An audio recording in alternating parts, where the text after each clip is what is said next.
Kirk Kooks. Today I'm going to show you how to make what I call my triple layered cottage pie, and we're going to serve that up with a side of some honey roasted veg. First thing I want to do is get the parsnips and the carrots ready for the honey roasted veg. We're just going to partially boil those and let them cool down, and then we'll roast those later, but that is what we're going to start off with. For the honey roasted carrots, we're going to be using these little chantenay carrots. Nothing to do with these, we're going to leave the skin on and everything, just need to boil these, just put them in the pan. For the parsnips, just want to chop the ends off of these and cut them into quarters. And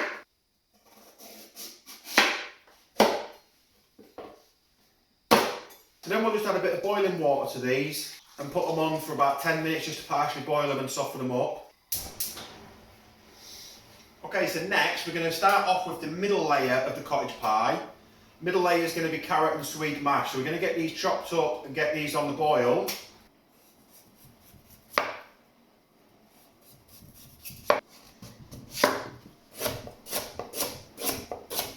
For this carrot and swede mash, taking a whole swede and about 1 kilo of carrots.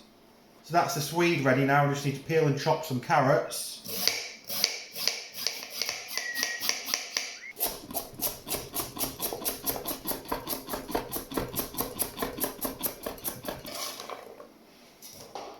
So you can just move your carrot and swedes aside for now.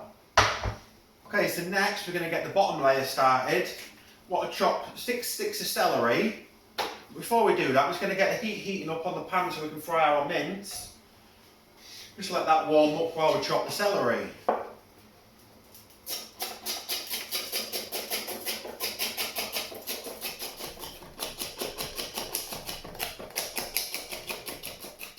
So the parsnips and carrots should be about part boiled now, so I'm going to take those off. I'm not going to waste the water, it's nice and hot, so I'm going to add it into this pan so we can put these onto the boil.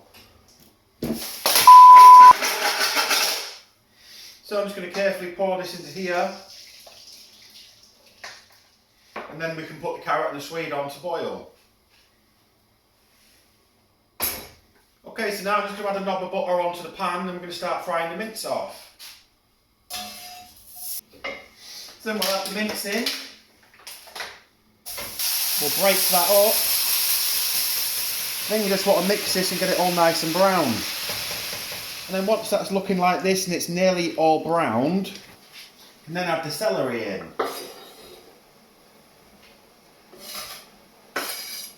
Just mix that in, give it about a minute or two just until the rest of the mince is browned. Forgot to say this is 1 kilo of beef mince. And after a couple of minutes of mixing and making sure the mince has finished browning, you'll have something that looks like this. So next you're adding a whole glass of red wine.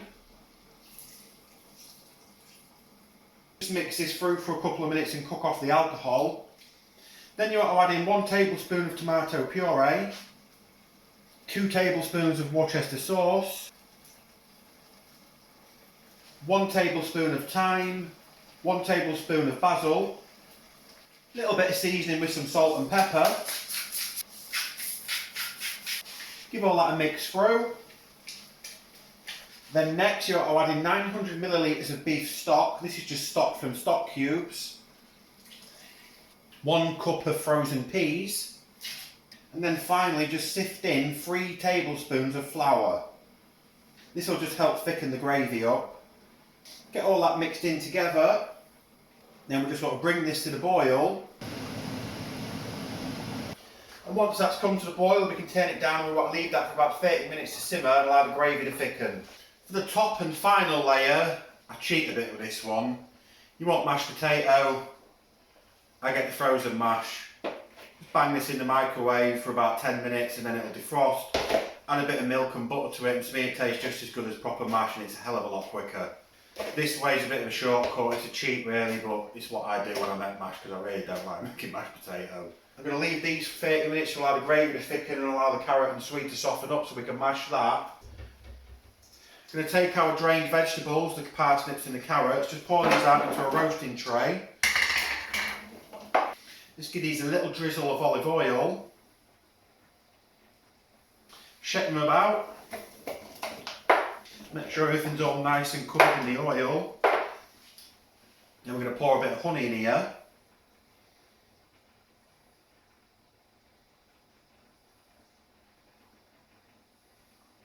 Give that another shake.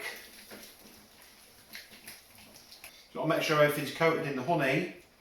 So now we'll just move those aside for a while. We're going to get the oven preheating to gas mark 6 and we'll get back to this in about 25 minutes. Okay, so it's been 30 minutes. Carrots and the Swede should be soft enough now, so I'm just going to drain these off quickly. And the gravy in this is nice and thick now, so I'm going to take this off. Now when we come to putting this together as the first layer, we don't want all the gravy, but we want to save the gravy. So what I'm going to do is I've got a jug, got a colander, just going to ladle some of this out into here.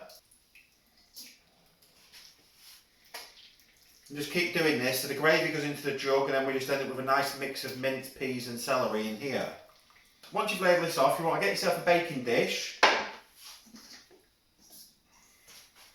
Add that into here.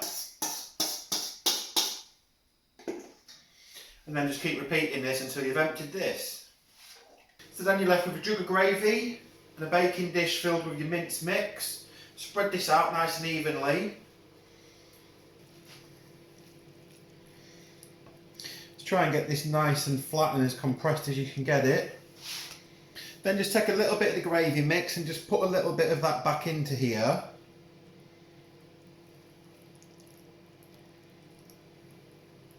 So that is the first layer ready. Move that aside. Bring back your carrot and swede. Add a bit of butter into this. Say about 2 tablespoons. Then just give this a really good mash together.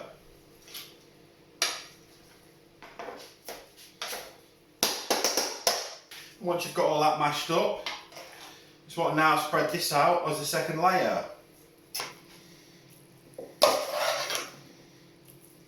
Then just gently spread this around, try not to disturb the bottom layer. So that's the second layer done. Again, just a tiny little drizzle of the gravy on here.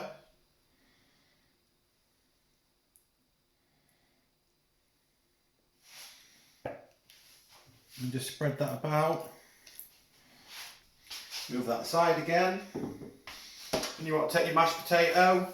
Like I say, I've used frozen. You don't have to use frozen. You're more than welcome to make your own mashed potato. But I just prefer to do it this way because it's a lot easier, and to me it tastes exactly the same. Take some butter and add that into your mash. Mix that in and get it melting. Then just add a bit of milk to your mash. I mean, this is all your preferences. I like my mash like quite soft and really smooth and creamy. If you don't like it as creamy, so if you don't have to add as much milk or whatever, this is all just on your preference really. Just mix that milk in. I'm just going to add a little bit more. And just give this a quick seasoning. I'm just going to add a little bit of dry chives into this as well. Then we just want to grate some mature cheddar cheese into this. Again, how much cheese you want to put in this is up to you, depending on your tastes.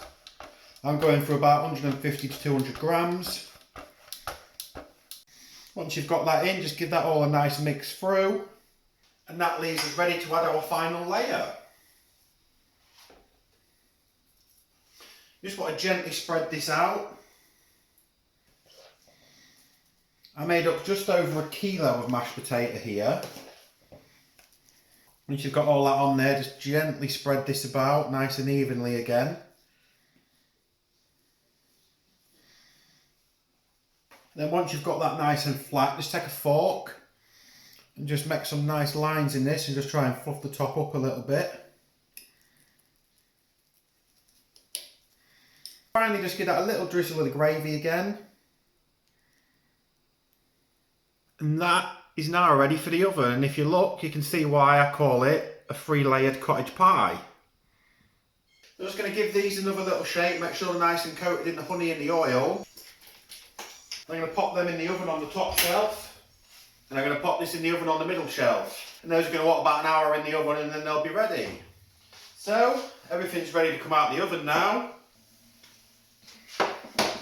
I ended up cooking these for 1 hour and 15 minutes. For the last 15 minutes, I swapped the shells over, put this on the top and put those in the middle.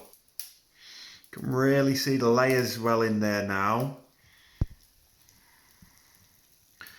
We've got some nice crispy cheesy mash there on the top. Some nice honey roasted vegetables here. So I'm just going to give this a bit of a cut. Just go around the edges and get it nice and loose. Probably enough here to serve about 6 people at least, I'd say. I'm going to take a nice big slice of this out. Let's get some of these parsnips and carrots on the plate.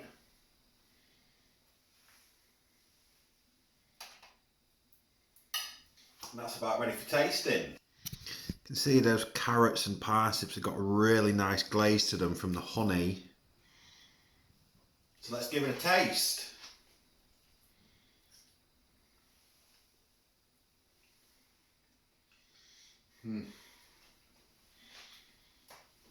When you do it this way, you do the carrot and the Swede mash, it gives it such a different flavour to what your typical cottage pie usually tastes like. It has a little sweet undertone from the carrot and Swede mash. The mash is really crispy and nice. You really taste the cheese and the chive in that as well.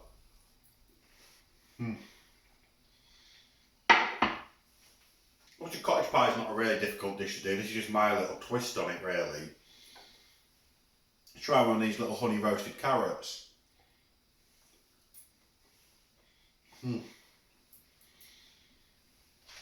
Absolutely perfect then. Got a really nice little sweetness from the honey, roasted to perfection, then really nice and soft. Try a bit of parsnip.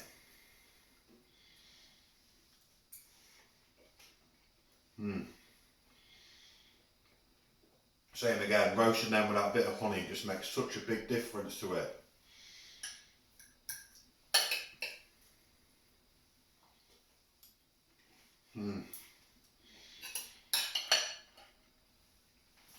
This is another one of them meals that don't cook it much in the summer, but in the winter I love a nice cottage pie and stuff like that. Especially the week we've just had with the weather, it's been horrible. I've also had a broken boiler for about a whole week. Still got a broken boiler now. If you look, you can probably see my breath in the air. Hopefully that'll be getting fixed very soon. Before I go today, there's going to be a bit of a special thing going on over the weekend. A friend of mine is doing a 20-hour gaming stream. If you have a look on Facebook, search for Blake's Plays Games, you'll see all the details of it on there. He's doing a full 20-hour stream, constant. There's going to be a little special Kirk Kooks episode on there. We're going to be doing one of the Teenage Mutant Ninja Turtles pizzas while Blake plays the old classic Teenage Mutant Ninja Turtles arcade game. To give that a look, he's doing it all for charity. He's got a donation thing going on. I've donated a prize towards it. He's doing some prizes and stuff like that. He's got prizes from Bullets for My Valentine. So it should be a pretty good event. So have a look at that for Facebook. Give it a look. In the meantime, I'm going to protect this and eat this and warm up a bit.